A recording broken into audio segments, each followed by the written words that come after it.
ଗାଈ, ଯାହାକୁ ଆମେ ମା ବୋଲି ମାନୁଛୁ। ଛୋଟବେଳୁ ଆମେ ଶିଖିଛୁ ଯେ ଗାଈ ପବିତ୍ର ଅଟେ, ଦେବୀ ସ୍ୱରୂପ ଅଟେ। ଗାଈ ଆମ ଘରର ଜଣେ ସଦସ୍ୟ ଭଳି। ମୋ ଜେଜେମା ପ୍ରତିଦିନ ସକାଳୁ ତାକୁ ରୁଟି ଖୁଆଉଥିଲେ।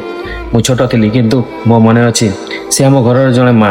କିନ୍ତୁ ଆଜି ଯାହା ଦେଖୁଛି ତାହା ମୋତେ ବହୁତ ଦୁଃଖ ଦେଉଛି। ଆଜିର ରାଜନୀତି ଗାଈକୁ ମା ନୁହେଁ, ଏକ ରାଜନୈତିକ ହତିଆର ଭାବେ ବ୍ୟବହାର କରୁଛନ୍ତି। ସେଇ ନେତାମାନେ ମଞ୍ଚ ଉପରେ ଗାଈ ଆମ ମା କହି ଭୋଟ ମାଗୁଛନ୍ତି, କିନ୍ତୁ ପଛରେ ସେଇ ଗାଈକୁ ବିକ୍ରି କରି କମ୍ପାନୀମାନଙ୍କ ଠାରୁ ମୋଟା ଅଙ୍କରେ ଚାନ୍ଦା ନେଉଛନ୍ତି। ଏହା କେବଳ ପାପି ନୁହେଁ, ଏହା ଆମ ଆସ୍ଥା ଉପରେ ଆଘାତ।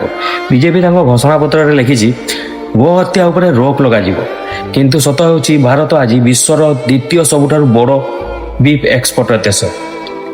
ମଞ୍ଚ ଉପରେ ଗାଈକୁ ମା ବୋଲି କହି ଭୋଟ ମାଗୁଛନ୍ତି, ଆଉ ପଛରେ ଗାଈ ଓ ମଇଁଷିମାନଙ୍କ ମାଂସକୁ ବିକ୍ରି କରି କମ୍ପାନୀମାନଙ୍କ ଠାରୁ ମୋଟା ଅଙ୍କର ମୁନାଫା ନେଉଛନ୍ତି।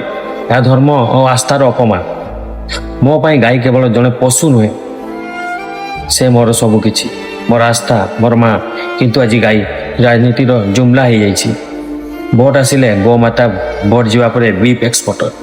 ଏହା ହେଉଛି ସତ, ଯାହାକୁ ଦେଖି ମୋ ମନ ଜଳିଯାଏ।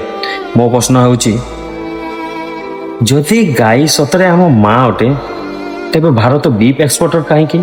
ଯଦି ଗୋରକ୍ଷା ସତରେ ଧର୍ମ ଅଟେ, ତେବେ ଗୋରକ୍ଷା ନାମରେ ରାଜନୀତି କାହିଁକି? ଆମେ ଏବେ ଚୁପ୍ ରହିପାରିବୁ ନାହିଁ।